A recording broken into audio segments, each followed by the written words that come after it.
Hello guys, very good morning. ಎಲ್ಲರೂ ಹೇಗಿದ್ದೀರಾ? I hope ಎಲ್ಲರೂ ಚೆನ್ನಾಗಿದ್ದೀರಾ ಅಂತ ಅಂದ್ಕೊಂಡಿದ್ದೀನಿ. ನಾನು ಕೂಡ ತುಂಬ ಚೆನ್ನಾಗಿದ್ದೀನಿ ಅಂತ ಹೇಳ್ತಾ ಇವತ್ತಿನ ವ್ಲಾಗ್ ಸ್ಟಾರ್ಟ್ ಮಾಡ್ತಾ ಇದ್ದೀನಿ. Welcome back to Lakshmi Lokesh YouTube channel guys. So ನನ್ನ ಮಗಳಿಗೆ ಇನ್ನೇನು ನಾಳೆಯಿಂದ ಎಕ್ಸಾಮ್ಸು. ಮೇಡಮ್ ಎಲ್ಲಿ ಕುತ್ಕೊಂಡು ಬರೀತಾ ಇದ್ದಾರೆ ನೋಡಿ ತೋರಿಸ್ತೀನಿ. ಸೊ ಹಿಂಗೆ ಡೋರಲ್ಲೇ ಕುತ್ಕೊಂಡು ಬರೀತಾ ಇದ್ದಾಳೆ. ರಿತಿಕ್ಷಾ ಎಲ್ಲಿ ಕುತ್ಕೋತಾರಾ? ಬಾ ಒಳಗೆ ಬಾ. ಡೋರ್ ಹತ್ರನೇ ಕುತ್ಕೊಂಡು ಬರಿತಾ ಇದ್ದಾಳೆ. ಇನ್ನು ನಾಳೆಯಿಂದ ಒಂದು ವಾರ ಅಂತೂ ರಿತಿಕ್ಷನ್ ಫುಲ್ಲು ರಿಮ್ಯಾಂಡು, ಬೆಂಡ್ ಎತ್ತು ಬಿಡೋದಷ್ಟೇ. ಸೊ ನಾಳೆ ಎಕ್ಸಾಮ್ಸ್ ಇರೋದು ಇಂಗ್ಲೀಷ್ ಅಲ್ವಾ? First exams English start. ಇನ್ನು 1 ವೀಕ್ ಫುಲ್ಲು ಬ್ಯುಸಿ, ಯಾಕೆಂದರೆ ಅವಳ ಕಾನ್ಸಂಟ್ರೇಷನ್ನು ಫುಲ್ಲು, ನನ್ನ ಕಾನ್ಸಂಟ್ರೇಷನ್ ಎಲ್ಲ ಅವಳ ಮೇಲೆ ಇರುತ್ತೆ. ಈಗ ಆಲ್ರೆಡಿ 3 ಚಾಪ್ಟರ್ಸ್ನ ಫುಲ್ ಕಂಪ್ಲೀಟ್ ಮಾಡಿಸಿದ್ದೀನಿ. ಕ್ವಶನ್ ಹಾಕ್ಕೊಂಡು ಬರೆದು ನನಗೆ ತೋರಿಸ್ಬೇಕು. ಸೊ ಇವತ್ತಿನ ವ್ಲಾಗಲ್ಲಿ ಒಂದು ಇಂಪಾರ್ಟೆಂಟ್ ವಿಷಯನ ನಿಮ್ಮ ಜೊತೆ ಶೇರ್ ಮಾಡೋಣ ಅಂತ ಅಂದ್ಕೊಂಡಿದ್ದೀನಿ. ಏನಪ್ಪ ಅದು ಅಂತ ಇವತ್ತಿನ ವ್ಲಾಗಲ್ಲಿ ಹೇಳ್ತೀನಿ ನೋಡಿ. So for the first time ನನ್ನ ಬಿಸ್ನೆಸ್ಸಲ್ಲಿ ನನಗೆ ಬಂದಿರೋವಂಥ ಬಲ್ಕ್ ಆರ್ಡರ್. ಸೊ ಏನು ಎಷ್ಟು ಬಂದಿದೆ ಅಂತ ಇವತ್ತು ಶೇರ್ ಮಾಡಬೇಕು ಅಂದ್ಕೊಂಡಿದ್ದೀನಿ. ಸೊ ನೋಡ್ತಿರ್ಬೋದು ಗೈಸ್, ಇವತ್ತು ನನಗೆ ಆ್ಯಕ್ಚುಲಿ ಬಂದಿರೋದು, ನನಗೆ ಫಸ್ಟ್ ಟೈಮ್ ಇಷ್ಟೊಂದು ಆರ್ಡ್ರ್ ಬಂದಿರೋದು. ಅಂದರೆ 25,000 ಕೊಟ್ಟಿದ್ದಾರೆ. ಇನ್ನು 10,000 ಇಲ್ಲಾಂದರೆ ಇನ್ನೊಂದು 15,000 ನಾನು ಫೋನ್ಪೇ ಮಾಡ್ತೀನಿ ಅಂತ ಹೇಳಿದ್ದಾರೆ. ಏನು ತರಕ್ಕೆ ಏನು ಅನ್ನೋದನ್ನು ನಿಮಗೆ ಕಂಪ್ಲೀಟ್ ವಿಡಿಯೋಸಲ್ಲಿ ಶೇರ್ ಮಾಡ್ತೀನಿ. ಹಾಗೆ ನಾನು ಈ ಹಿಂದೆ ನಾನು ಲಾಸ್ಟ್ ವ್ಲಾಗಲ್ಲೂ ಶೇರ್ ಮಾಡಿದ್ದೀನಿ ನಿಮ್ಮ ಜೊತೆ, ಯಾವ ಬಿಸ್ನೆಸ್ ಮಾಡಿದ್ರೆ ಕ್ಲಿಕ್ ಆಗ್ತಾರೆ ಏನು ಅಂತ. ಬಟ್ ಅದರಲ್ಲಿ ನನಗೊಂದಿಬ್ಬರು ಕಮೆಂಟು ಕೂಡ ಮಾಡಿದರು. ಅವ್ರಿಗೆ ನನ್ನ ಕೈಯಲ್ಲಿ ಆದಷ್ಟು ನಾನು ತಿಳಿಸ್ಕೊಟ್ಟಿದ್ದೀನಿ. ಸೊ ನಾನು ಎಲ್ಲಿಂದ ತರ್ತೀನಿ, ನಾನು ಯಾವ ಥರ ಬಿಸ್ನೆಸ್ ಸ್ಟಾರ್ಟ್ ಮಾಡ್ತೀನಿ, ಎಷ್ಟು ಪ್ರಾಫಿಟ್ ಇದೆ ಅನ್ನೋದನ್ನು. ಸೊ ಇವತ್ತು ಏನು ಥರ ಕೊಟ್ಟಿದ್ದಾರೆ, ಹಾಗೆ ಇವತ್ತು ಎಷ್ಟು ತರ್ತಾಯಿದ್ದೀನಿ, ಅದರಿಂದ ನಾನು ಎಷ್ಟು ಲಾಭ ಮಾಡ್ಕೊತೀನಿ ಅನ್ನೋದನ್ನು ನಾನು ಕಂಪ್ಲೀಟಾಗಿ ಶೇರ್ ಮಾಡ್ಕೊತೀನಿ. ನಾನು ಆಗಲೇ ಹೇಳಿದೆ, ನನಗೆ ಹಿಂದೆನೂ ಕೂಡ ಕಮೆಂಟ್ಸ್ ಮಾಡಿದರು ಒಬ್ಬರು ಸಿಸ್ಟರು ಅಂತ ಹೇಳಿ. ಸೊ ಅವರು ಎಲ್ಲಿ ತರ್ತೀರಾ ಏನು ಅಂತ ಕೇಳಿದಾಗ ನಾನು ಕಂಪ್ಲೀಟ್ ಎಲ್ಲನೂ ಕೂಡ ಅವರಿಗೆ ತೋರಿಸಿ ಹೇಳ್ಕೊಟ್ಟಿದ್ದೀನಿ. ಏನಮ್ಮ ಹೋಗು ಕ್ವಶನ್ಸ್ ಹಾಕೊಂಬರೋಗು, ಕಂಪ್ಲೀಟ್ ಮಾಡೋಗೋದು. ಸೊ ನಾನು ಹೇಳ್ದಂಗೆ ರಿಪಿಕ್ಷನ್ ಎಕ್ಸಾಮ್ಸ್ ಇದೆ. ಸೊ ಅವಳು ಈ ಥರ ಏನಾದರೂ ಮಾಡ್ತಾಯಿದ್ರೆ ಅವಾಗವಾಗ ಬರ್ತಾ ಇರ್ತಾಳೆ. ಸೊ ಅವಳು ಕಾನ್ಸಂಟ್ರೇಟು ಅವಳ ಕಡೆ ಕೊಟ್ಟಿದ್ದೀನಿ. ಸೊ ಅವಳ ಪಾಠಗಳು ಎಕ್ಸಾಮ್ಸ್ ಬಗ್ಗೆ ಮಾಡ್ಕೊತಾ ಇರ್ತಾಳೆ. ಅದ್ರ ಬಗ್ಗೆ ಒಂದು ಸ್ವಲ್ಪ ಟೆನ್ಷನ್ಸು. ಬಟ್ ಈಗ ವಿಡಿಯೋಸ್ ಕಂಪ್ಲೀಟ್ ಮಾಡಿದ ತಕ್ಷಣ ಅವಳ ಕಡೆನೇ ಹೋಗುತ್ತೆ. ಎಸ್ ಗೈಸ್, ನನಗೆ ಬಂದಿರೋವಂಥ ಮೊದಲನೇ order for the first time 3 ಇಯರ್ಸಲ್ಲಿ. ಸೊ ನಾನು ಆಗಲೇ ಹೇಳಿದೆ 25,000 ನನಗೆ ಕೊಟ್ಟಿದ್ದಾರೆ ಅಂತ ಹೇಳಿ. ಸೊ 25,000 ಕೂಡ ಫುಲ್ಲು ಏನು ಹೇಳ್ತಾರೆ, ಆ್ಯಕ್ಚುಲಿ ನನಗೆ ಅವ್ರು ಹೇಳಿರೋದು 40,000ಗೆ, ಬಟ್ ನನಗೆ ಅಡ್ವಾನ್ಸ್ ಪೇ ಮಾಡಿರೋದು ಬಂದು 25,000. ಸೊ ಇದರಲ್ಲಿ ನನಗೆ ಅವರು ಹೇಳಿರೋದು ಎಲ್ಲ ಆನೆಸ್ಟಾಗಿನೇ ಇಬ್ರು, ಅಂದರೆ ಒಂದು ಏನಂತ ಹೇಳ್ತಾರೆ, ಮ್ಯಾಚ್ ಫಿಕ್ಸಿಂಗ್ ಅಂತ ಹೇಳ್ತಾರಲ್ಲ ಆ ಥರ. ಸೊ ಇವಾಗ ನಾನು ಆ್ಯಕ್ಚುಲಿ ಎಲ್ಲ ಡ್ರೆಸ್ಸಸ್ಸನ್ನು ಕೂಡ 200 ರುಪೀಸ್ ಡ್ರೆಸ್ಸಸ್ನ ನಾನು ತಂದು ಕೊಡಬೇಕು ಅವ್ರಿಗೆ. ಅಂದರೆ 150 ರುಪೀಸ್ ಡ್ರೆಸ್ಸಸ್ನ ನಾನು ಅವರಿಗೆ ತಂದು ಕೊಡಬೇಕು ಗೈಸ್. ಅವರು ಮನೆಯಲ್ಲೇ ಬಿಸ್ನೆಸ್ ಮಾಡ್ಕೊತಾ ಇದ್ದಾರಂತೆ. ಅಂದರೆ ಅವ್ರಿಗೆ ಹೋಗೋಕ್ಕಾಗಲ್ಲ, ಬಟ್ ಮನೆಯಲ್ಲೇ ಮಾಡ್ಕೊತಾ ಇರೋದ್ರಿಂದ ಈ ಹಿಂದೆ ನಾನು ಅವ್ರಿಗೊಂದು 10 ಪೀಸ್ ಬಟ್ಟೆ ತಂದು ಕೊಟ್ಟಿದ್ದೆ. ಅದು ಯಾವ ಥರ ತಂದು ಕೊಟ್ಟಿದ್ದೆ ಅಂತ ಹೇಳಿದ್ರೆ, ಅದನ್ನು ಅಷ್ಟೇ ನಾನು ಬಟ್ ಆವಾಗ 200 ರೂಪಾಯಿಲಿ ಕೊಟ್ಟಿದ್ದೆ. ಅವರು 250 ರೂಪಾಯಿಲಿ ಮಾಡ್ಕೊಂಡಿದ್ರು. ಕೊರಿಯರ್ ಚಾರ್ಜು 100 ರುಪೀಸ್ ಎಕ್ಸ್ಟ್ರಾ ಇಸ್ಕೊಂಡಿದ್ದೆ. ಟ್ರಾನ್ಸ್ಪೋರ್ಟ್ ಚಾರ್ಜ್ ನಿಮಗೆಲ್ಲ ಗೊತ್ತೇ ಇರುತ್ತೆ. ಇವಾಗ 150 ರೂಪಾಯಿ ಆಗಿದೆ ಚಿಕ್ಕಪೇಟೆಯಿಂದ ಅರಸೀಕೆರೆಗೆ ತಂದು ಕೊಡೋದಕ್ಕೆ. ಸೊ ಅದನ್ನು ಅವರೇ ಪೇ ಮಾಡ್ಕೊತಾರೆ. ಆಮೇಲೆ ಒಂದು ಡ್ರೆಸ್ಸಿಗೆ ನಾನು 200 ರೂಪಾಯಿಗೆ ತಂದು ಕೊಟ್ಟಿದ್ದು ಫಸ್ಟ್ ಟ್ರಿಪ್ಪು, ಅದನ್ನು ಅವ್ರು 250 ರೂಪಾಯಿ ಮಾಡ್ಕೊಂಡಿದ್ರಂತೆ. ಸೊ ಅಂದರೆ ನಾನು 5 ಪೀಸ್ ತಂದು ಕೊಟ್ಟಿದ್ದೆ. 5 ಪೀಸ್ ಅಂತ ಹೇಳಿದ್ರೆ ಬರೀ 5 ಪೀಸ್ ಅಲ್ಲ, ಒಂದು ಪ್ಯಾಕಲ್ಲಿ 5 ಪೀಸ್ ಬರುತ್ತೆ. ಆ ಥರದ್ದು 5 ಪ್ಯಾಕ್ಸ್ ತಂದು ಕೊಟ್ಟಿದ್ದೆ. ಅದರಲ್ಲಿ ಒಟ್ಟು ಎಷ್ಟು ಚೂಡಿದಾರ್ ಟಾಪ್ ಇರುತ್ತೆ ಅಂತ ಹೇಳಿದ್ರೆ 25 ಟಾಪ್ ಇರುತ್ತೆ. ಸೊ 25 ಟಾಪ್ಗೆ ನಾನು 200 ರೂಪಾಯಿಗೆ ತಂದು ಕೊಟ್ಟಿದ್ದವ್ರಿಗೆ. 200 ರೂಪಾಯಿ ಅಂದರೆ 5 ಟಾಪ್ಗೆ ಆಲ್ಮೋಸ್ಟ್ 1,000 ರೂಪಾಯಿ ದುಡ್ಡಾಗುತ್ತೆ. ಈ ಥರ ಇದರಲ್ಲಿ ಅವರು ಮನೇಲಿ ಮಾರ್ಕೊಂಡಿದ್ದು ಬಂದು 260, 270 ಈ ಥರ ಒಂದು ಟಾಪಲ್ಲಿ 50 ರೂಪಾಯಿ, 70 ರೂಪಾಯಿ ಈ ಥರ ಲಾಭ ಇಟ್ಕೊಂಡು ಸೇಲ್ ಮಾಡಿದ್ರು. ಅದು ಅವ್ರಿಗೆ ವರ್ಕೌಟ್ ಆಗಿದೆ. ಈಗ ಅವ್ರ ಹತ್ರನೂ ಕೂಡ ಕೇಳ್ತಿದ್ದಾರಂತೆ. ಅವರು ಇರೋದು ಅಂದರೆ ನಾವಿರೋದು ತಾಲೂಕಲ್ಲಿ, ಅವರಿರೋದು ತುಂಬ ಹಳ್ಳಿಗೆ, ಅಲ್ಲಿಂದ ಇಲ್ಲಿಗೆ ಏನೋ ಬಸ್ಸಸ್ಸು ಆ ಥರ ಎಲ್ಲ ಇಲ್ಲ, ಒಂದು 5-6 ಕಿಲೋಮೀಟ್ರ್ ಆಗುತ್ತೆ. ಹಾಗಾಗಿ ಅವ್ರು ಊರಲ್ಲೇ ಮಾರ್ಕೊತಾ ಇದ್ದಾರೆ. ಸಣ್ಣ ಪುಟ್ಟದಾಗಿರ್ಬೋದು, ಅಥವಾ ಕಾಲೇಜ್ಗೆ ಹೋಗೋರು, ಮನೆ ಹತ್ರ ಇರೋ ಹುಡುಗಿರಿಗೆ ಮಾರ್ಕೊಳೋದಕ್ಕೆ ಯೂಸ್ ಆಗುತ್ತೆ ಅಂಥೇಳಿ ಅವರು ಆ ಬಿಸ್ನೆಸ್ ಸ್ಟಾರ್ಟ್ ಮಾಡಿದ್ದಾರೆ. ಲಾಸ್ಟ್ ಟೈಮ್ ನಾನು ತಂದುಕೊಟ್ಟಿರೋದ್ರಲ್ಲಿ ಅವ್ರಿಗೆ 2,000 ರೂಪಾಯಿ ಮಿಕ್ಕಿದೆಯಂತೆ. ಅದಕ್ಕೆ ಅವ್ರು ಏನು ಮಾಡಿದ್ದಾರೆ, ಅವರು ನನ್ನ ನಂಬಿ ಸೊ ಯಾವುದೇ ಥರದ್ದು ಎಕ್ಸ್ಟ್ರಾ ಏನು ಹೇಳಲ್ಲ ಅನ್ನೋ ಒಂದು ಕಾನ್ಫಿಡೆಂಟಲ್ಲಿ ನನಗೇನು ಮಾಡಿದ್ದಾರೆ ಅವರು, ನೀವು ₹150 ಡ್ರೆಸ್ ತೊಗೊಂಬನ್ನಿ, ನನಗೆ ₹200 ಹಿಂಗೆ ಕೊಡ್ತಿರಲ್ಲ, ಸೊ ಅದರಲ್ಲೇ ಕಡಿಮೆ ಮಾಡ್ಕೊಳ್ಳಿ ಅಂತ ಹೇಳಿದ್ದಾರೆ. ಅಂದರೆ ನಾನು ಹೇಳಿದ್ದೀನಿ, ಯಾಕೆ ಅಂತ ಹೇಳಿದರೆ ನಾನು ₹50 ಆದರೂ ನಾನು ತೊಗೊಳ್ಳೇಬೇಕಾಗತ್ತೆ, ಬಟ್ ಅವರು ತೀರಾ ಬಡವರು ಇರೋದ್ರಿಂದ ಸೊ ನಾವಿಬ್ರು ಈಗ ನಾನು ಅವರಿಗೆ ₹180 ಕೊಡ್ತಾಯಿದ್ದೀನಿ. ನಾನು 150 ತೊಗೊಂಬಂದು, ಬಟ್ ನಾನೇನು ಅಂಗಡಿಯಿಂದ ತೊಗೊಂಬಂದು ನನ್ನ ಅಂಗಡಿಗೆ ಇಟ್ಕೊಂಡು ಅಥವಾ ಮತ್ತು ನಾನು ಲಗೇಜ್ ಹೊರಬೇಕು ಆ ಥರದ್ದೇನೂ ಇಲ್ಲ ಇಲ್ಲಿ. ಸೊ ನಾನು ₹150 ಟಾಪ್ನ ಅಲ್ಲೇ ತೊಗೊಂಡು ಅವ್ರ ಅಡ್ರೆಸ್ಸಿಗೆ ಹಾಗೆ ಕೊರಿಯರ್ ಮಾಡಿದ್ರೆ ಕೊರಿಯರ್ದವರು ನೋಡ್ಕೋತಾರೆ. ಸೊ ನಾನು ಬರೀ ಅಲ್ಲಿ ತೆಗೆದುಕೊಡೋದಕ್ಕೆ ನನಗವ್ರೊಂದು 2-3 ಸಾವಿರ ರೂಪಾಯಿ ಈ ಥರ ಲಾಭ, ಆ ಥರ ಒಂದು ಆ್ಯಾವ್ರೇಜಲ್ಲಿ ಕೊಡ್ತಾ ಇದ್ದಾರೆ. ಒಂದು ಟಾಪ್ಗೆ ನನಗೆ ₹40 ಇಲ್ಲ ಅಂದರೆ ₹30 ಕೊಡ್ತೀನಿ ಅಂತ ಹೇಳಿದ್ದಾರೆ. ನಾನು ಇಲ್ಲ ₹40 ಅಂತ ಹೇಳ್ಕೊಂಡಿದ್ದೀನಿ. ನೋಡೋಣ, ಅದು ₹30 ಆದ್ರೂ ಓಕೆ. ಬಟ್ ಅವ್ರು ಹೇಳ್ತಾ ಇರ್ತಾರೆ ವಿಡಿಯೋಸ್ ಮಾಡಿದಾಗ ಹೆಸರು ಹೇಳಕ್ಕೆ ಹೋಗಬೇಡಿ ಅಂತ. ಸೊ ಹಾಗಾಗಿ ನಾನು ಹೆಸರು ಹೇಳಲ್ಲ. ನಾನು ಒಂದು ಕ್ಲೂ ಗೊತ್ತಾಗಿರುತ್ತೆ ಅವ್ರಿಗೆ, ಪಾಪ ಅವರು ಒಂದು ಬಿಸ್ನೆಸ್ ಮಾಡೋದ್ರಿಂದ ಅವ್ರ ಯಜಮಾನ್ರು ಗೊತ್ತಿಲ್ದಿರ ಮಾಡ್ಕೊತಾ ಇರೋದು. ಆಮೇಲೆ ಇನ್ನೊಂದು ಏನಪ್ಪ ಅಂತ ಹೇಳಿದ್ರೆ, ಇಷ್ಟೊಂದು ದುಡ್ಡು ಹೆಂಗೆ ಬಂತು ಇದೆಲ್ಲ ಸುಮ್ಮನೆ ಅವರ ಸಂಸಾರದಲ್ಲೂ ಕೂಡ ನಮ್ಮಿಂದ ತೊಂದರೆ ಆಗಬಾರ್ದಲ್ವ. ಸೊ ಹಾಗಾಗಿ ಹೇಳಿಲ್ಲ ಅಷ್ಟೇ. ಅವರಿಗೆ ಈಗ ನಾನು ₹190 ₹40 ಲಾಭ ಇಟ್ಕೊಂಡು ₹150 ಟಾಪ್ಸ್ನ ₹140ಗೆ ಕೊಡ್ತಾಯಿದ್ದೀನಿ. ಅವರು ₹250 ಮಾರ್ಕೊತಾ ಇದ್ದಾರೆ. ಅಂದರೆ ಆ್ಯಕ್ಚುಲಾಗಿ ಹೇಳಬೇಕು ಅಂದರೆ ನನಗಿಂತ ಅವ್ರಿಗೇನೆ ಗೈಸ್, ಇನ್ನು ನಾನು 190 ಅವ್ರು 250 ಅಂತ ಹೇಳಿದ್ರೆ ಒಂದು ಟಾಪ್ಗೆ ₹60 ಲಾಭ ಅವ್ರಿಗೇನೆ. ಬಟ್ ಏನು ಮಾಡೋದು, ಅವ್ರೂ ಕಷ್ಟಪಡಲೇಬೇಕು. ನಾವು ಅಂದ್ಕೊಳೋಷ್ಟು ಈಸಿ ಅಲ್ಲ. ಈಗ ಒಬ್ಬರು ಒಂದು ಟಾಪ್ ನೋಡೋಕೆ ಬರ್ತಾರೆ ಅಂತ ಹೇಳಿದ್ರೆ ಅವರು 10 ಟಾಪ್ನೂ ಬಿಚ್ತಾರೆ. ಆ 10 ಟಾಪ್ನ ತಿರ್ಗಾ ಮಡ್ಚಿಡಬೇಕು. ಮತ್ತು ಅಷ್ಟೇ ಕಷ್ಟನೂ ಇದೆ. ನೀವು ಅಂದ್ಕೊಬೋದು ಇನ್ನೊಂದು, ನಿಮಗೆ ಯಾಕೆ ಕೊಟ್ಟಿದ್ದಾರೆ ಅವರು, ಹೆಂಗೆ ಅಂತ ನಿಮಗೆ ಡೌಟ್ ಇರ್ಬೋದು. ಯಾಕೆ ಅಂತ ಹೇಳಿದ್ರೆ ಬೆಂಗಳೂರಲ್ಲಿ ಚಿಕ್ಕಪೇಟೆ ಅಂತ ಹೇಳೋಷ್ಟು ಅಷ್ಟು ಈಸಿ ಇಲ್ಲ. ಚಿಕ್ಕಪೇಟೆಯಲ್ಲಿ ಒಂದು ಗೊತ್ತಿರೋರಾಗಿರಬೇಕು. ಎರಡನೇದು ಬಿಸ್ನೆಸ್ ಮಾಡ್ತೀವಿ ಅಂತ ಹೋದಾಗ ತುಂಬ ಯಾಮಾರಿಸ್ತಾರೆ. ನಾನು ಎಲ್ಲರೂ ಅಂತ ಹೇಳಲ್ಲ, ಕೆಲವೊಬ್ಬರು ಹೊಸದಾಗಿ ಸ್ಟಾರ್ಟ್ ಮಾಡ್ತೀನಿ ಅಂತ ಹೋಗಿರೋರು ಕೈ ಸುಟ್ಕೊಂಡಿದ್ದಾರೆ. ಅಥವಾ ಹೊಸದಾಗಿ ಯಾರೋ ನಾನು ತೋರಿಸಿದ ಕಡೆ ಬನ್ನಿ ಅಂತ ಹೇಳಿದಾಗ ರೇಟ್ ಜಾಸ್ತಿ ಇರುತ್ತೆ. ಸ್ಟಾರ್ಟಿಂಗ್ 150 ಅಂತ ಕರ್ಕೊಂಡು ಹೋಗ್ತಾರೆ ಒಳಗಡೆ. ನಾವು ಹೋಗ್ತಾ ಹೋಗ್ತಾ ಅವ್ರ ಆ ಮೂಮೆಂಟ್ಸ್ ನಮ್ಗೆ ಹೆಂಗೆ ಅನಿಸುತ್ತೆ ಅಂದರೆ, 150 ಆಯಿತಾ ಮ್ಯಾಮ್, ಇದು 150, ನೀವು ನೆಕ್ಸ್ಟ್ ₹200 ತೋರಿಸ್ತೀನಿ ಬನ್ನಿ ಅಂತಾರೆ. ₹200 ಆಗಿದ ತಕ್ಷಣ ಅದರಲ್ಲಿ ಒಂದು 5 ಪೀಸ್ ತೊಗೊತೀವಿ. ಮತ್ತು ಹೋಗಿದ ತಕ್ಷಣ ₹300 ಹೋಗ್ತಾರೆ, ₹400, ₹500, ₹600. ಮೇಡಮ್ ಇದು ₹1000, ನೀವು ₹1000 ಹಾಕಿದ್ರೆ ₹2000 ಬರೋದಂತೂ ಪಕ್ಕಾ ಗ್ಯಾರಂಟಿ ಅಂತೆಲ್ಲ ಹೇಳ್ತಾರೆ.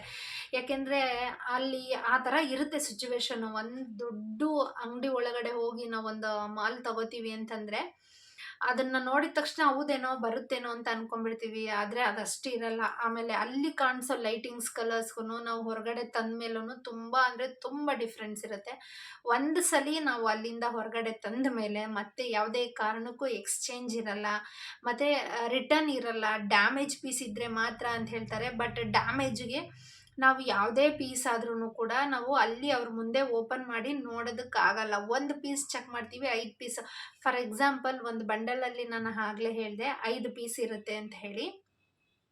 5 ಪೀಸಲ್ಲಿ ನಾವು ಒಂದು ಪೀಸ್ ಓಪನ್ ಮಾಡ್ತೀವಿ, ಇದು ಈ ಥರ ಚೆನ್ನಾಗಿದೆ, ಈ ಕಾಂಬಿನೇಷನ್ ಚೆನ್ನಾಗಿದೆ, ಇದು ಇದಕ್ಕೆ ಸೂಟ್ ಆಗುತ್ತೆ ಅನ್ನೋ ಒಂದು ಗೆಸ್ಸಲ್ಲಿ ನಾವು 5 ಪೀಸ್ ತೊಗೊತೀವಿ. ಬಟ್ 5ರಲ್ಲಿ ಒಂದು ಡ್ಯಾಮೇಜ್ ಆಗಿತ್ತು ಅಂಥೇಳಿ ನಾವು ಮತ್ತೆ ಇಲ್ಲಿಂದ ತೊಗೊಂಡೋಗಿ ಅಲ್ಲಿಗೆ ಹೋಗೋದಕ್ಕೂ ಆಗಲ್ಲ. ಇನ್ನೊಂದು ನಮ್ಗೆ ಆಗಿದೆ ಅಂಥೇಳಿ ನಾವು ಕೊರಿಯರ್ ಮಾಡೋದಕ್ಕೂ ಅಲ್ಲಿಗೆ ಆಗಲ್ಲ. ಯಾಕೆಂದರೆ ಅವ್ರ ಕೊರಿಯರ್ ಫೆಸಿಲಿಟೀಸ್ ಇರಲ್ಲ. ಹಂಗಾಗಿ ಅದು ತೊಗೊಳಲ್ಲ. ನಾವು ಅಲ್ಲಿ ಹೋದ್ರೂ ಇಲ್ಲ, ಇದು ನಮ್ಮ ಕಡೆಯಿಂದ ಆಗಿರೋದಲ್ಲ, ನಿಮ್ಮದೇ ಫಾಲ್ಟು ಅಂತ ಹೇಳ್ತಾರೆ. ಸೊ ಈ ಥರ ಎಲ್ಲ ಯಾಮಾರಿಸ್ತಾ ಇರ್ತಾರೆ. ಹಾಗಾಗಿ ಚಿಕ್ಕಪೇಟೆ ಅಷ್ಟು ಸುಲಭ ಅಲ್ಲ. ಇದಕ್ಕೊಂದು ಬೆಸ್ಟ್ ಎಕ್ಸಾಂಪಲ್ ಹೇಳಬೇಕು ಅಂತ ಹೇಳಿದ್ರೆ ನಾನೇ ಅಂತ ಅಂದ್ಕೊಳ್ತೀನಿ. ನಾನು ಶಾಪ್ ಓಪನ್ ಮಾಡಿದ್ದು 3 ಇಯರ್ಸ್ ಬ್ಯಾಕು ಫಸ್ಟ್ ಟೈಮಲ್ಲಿ. ಸೊ ನನಗದೊಂದು ಆ್ಯಾವ್ರೇಜು ಕೂಡ ಗೊತ್ತಿಲ್ಲ. ಏನಂದರೆ ಯಾವ ಲೆಗ್ಗಿನ್ಸ್ ಹೋಗುತ್ತೆ, ಫಾಸ್ಟ್ ಮೂವಿಂಗ್ ಯಾವ ಲೆಗ್ಗಿನ್ಸು, ಯಾವ ಥರ ತೊಗೋಬೇಕು, ಹೆಂಗೆ ತೊಗೋಬೇಕು ಅನ್ನೋದು ಗೊತ್ತಿರಲಿಲ್ಲ. ಸೊ ಎಲ್ಲ ಲೆಗ್ಗಿನ್ಸು ಒಂದೊಂದು ಬಂಡಲ್, ಅಂದರೆ ಒಂದೊಂದರಲ್ಲಿ 5-5 ಇರುತ್ತೆ, ಅದು ತೊಗೊಳ್ಳೇಬೇಕು ಅಂತ ಅಲ್ಲಿ ಫಸ್ಟ್ ನಮ್ಗೆ ಹೇಳಿದ್ರು. ಯಾಕೆಂದರೆ ನಾವು ಹೊಸ್ದಾಗಿ ಹೋಗಿದ್ದಿದ್ದು, ನಮಗೇನೂ ಗೊತ್ತಿರಲಿಲ್ಲ. ಅವ್ರು ಹೇಳಿದ್ದೆ ನಿಜ ಅಂದ್ಕೊಂಡು ನಾವು ಕೂಡ 5 ಬಂಡಲ್ಲೇ ಎತ್ತಿ ಹಾಕೊಂಡ್ವಿ. ನೀವು ನಂಬಲ್ಲ ಗೈಸ್, ಒಂದು ಲೆಗ್ಗಿನ್ಸ್‌ಗೇನೆ ನಾನು ಫಸ್ಟ್ ಬಿಲ್ಲು ನಂದು ಬರೀ ಲೆಗ್ಗಿನ್ಸು ₹1,20,000 ಆಗಿತ್ತು. ಬಟ್ ಆಮೇಲೆ ಆ ಟೈಮಲ್ಲಿ ನನಗೆ ಅನಿಸ್ಲಿಲ್ಲ, ನಾನು ಬಟ್ಟೆ ಅಂಗಡಿ ಇಡ್ತೀನಿ ಅಂದರೆ ಎಲ್ಲ ಕಲರು ಲೆಗ್ಗಿನ್ಸ್ ಇರಬೇಕಲ್ವಾ, ಈ ಥರ ಯೋಚನೆ ಮಾಡಿ ಹಂಗೆ ತೊಗೊಂಡೆ. ಬಟ್ ಅದು ತೊಗೊಂಡು ಬಂದು ಅಂಗಡಿಗೆ ಇಟ್ಟ ಮೇಲೆ ಗೊತ್ತಾಯಿತು ಅಷ್ಟು ಲೆಗ್ಗಿನ್ಸು ಹೋಗಲ್ಲ. ನಮ್ಗೆ ಯಾವುದು ಫಾಸ್ಟ್ ಮೂವಿಂಗ್ಸು ಆ ಥರದ್ದು ತರಬೇಕಿತ್ತು ನಾನು. ಫಾರ್ ಎಕ್ಸಾಂಪಲ್ ಗರ್ಲ್ಸಿಗಿರೋದು ಯಾವುದು, white colour, black colour, pink, maroon, orange colour, purple colour, yellow colour, red colour, ಈ ಥರ ನಾವು ಯಾವ್ದು ಯೂಸ್ ಮಾಡ್ತೀವಿ, ಪಿಂಕ್ ಕಲರು, ಬೇಬಿ ಪಿಂಕು, ಈ ಥರ ಕಲರ್ಸ್ ತರಬೇಕಾಗಿತ್ತು. ನಾನು ಎಷ್ಟೊಂದು ಕಲರ್ ತಂದುಬಿಟ್ಟಿದ್ದೀನಿ ಬೇಡದೇ ಇರೋದು ಅಂತ. ಸೊ ನಾನು ಅಂಗಡೀಲಿ ಆ್ಯಕ್ಚುಲಾಗಿ ಹೇಳಬೇಕು ಅಂತ ಹೇಳಿದ್ರೆ ಇನ್ನೂ ಒಂದು 2-3 ಅಲ್ಲ, ತುಂಬ ಒಂದು 5-6 ಕಲರ್ಸು ಹೋಗಿಲ್ಲದೆ ಇರೋದು, ನಾಟ್ ಮೂವಿಂಗ್ ಸ್ಟಾಕ್ ಅದು ಹಂಗೆ ಇದೆ. ಬಟ್ ಅದು ಯಾವಾಗ ಹೋಗುತ್ತೋ ಅವಾಗ ಹೋಗಲಿ ಅಂತ ಬಿಟ್ಬಿಟ್ಟಿದ್ದೀನಿ. ಅದಾದಮೇಲೆ ನಾನು ಫಸ್ಟ್ ಕೈ ಸುಟ್ಕೊಂಡೆ. ಮತ್ತು ಅದೇ ಫಸ್ಟ್ ಬ್ಯಾಚಲ್ಲೇ ಡ್ರೆಸ್ಸಲ್ಲೂ ಅಷ್ಟೇ ನಾನು ಹೇಳಿದ್ನಲ್ಲ ಆಗಲೇ, ₹100, ₹200 ತೊಗೊಳ್ಳಿ, ₹300, ₹500, ₹1000 ಈ ಥರದ್ದು ಹಾಕಿ ನಾನಂತೂ ಸಖತ್ತಾಗಿ ಮೋಸ ಹೋದೆ ಅವಾಗ ಅಂತ. ಆವಾಗಲೂ ಅಷ್ಟೇ ಡ್ರೆಸ್ಸಿಗೂ ನಾನು ₹1,00,000 ಹಾಕ್ಬಿಟ್ಟೆ.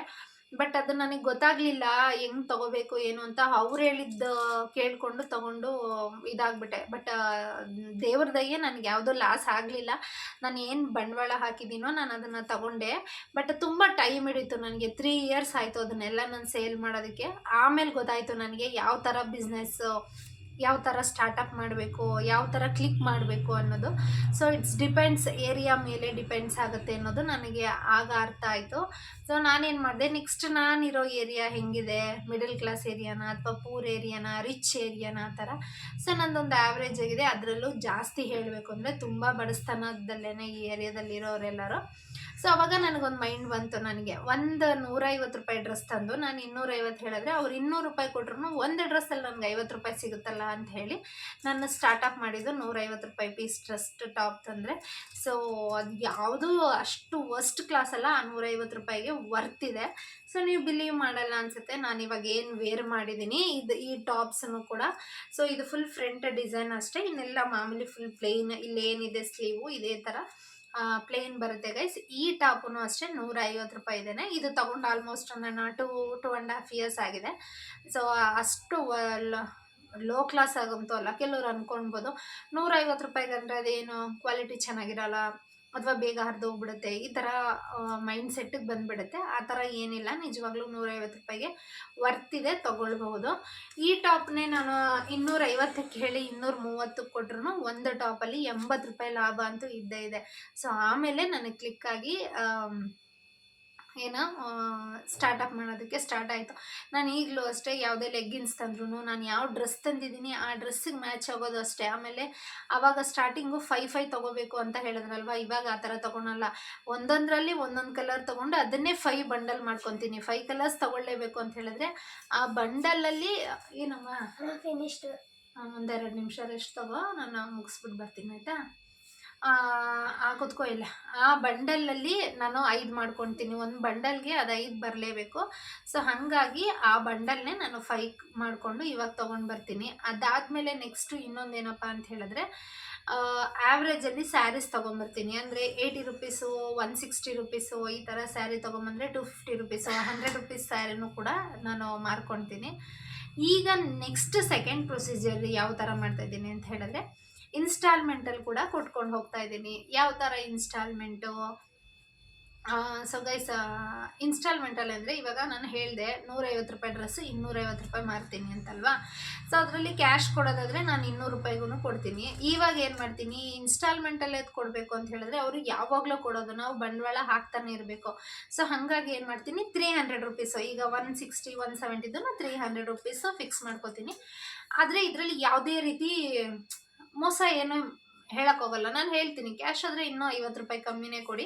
ಬಟ್ ಇನ್ಸ್ಟಾಲ್ಮೆಂಟಲ್ಲಾದರೆ ನಾವು ಕೂಡ ಈಗ ಅವ್ರು ₹50 ಕೊಟ್ಟು 3 ತಿಂಗಳು ಇಟ್ಕೋತಾರೆ ಅಂತ ಹೇಳಿದ್ರೆ ನಾವು ಬಂಡವಾಳ ಹಾಕಿ ಅವರು ಕೊಟ್ಟಂಗೆ ಆಗಿರ್ತೀವಿ.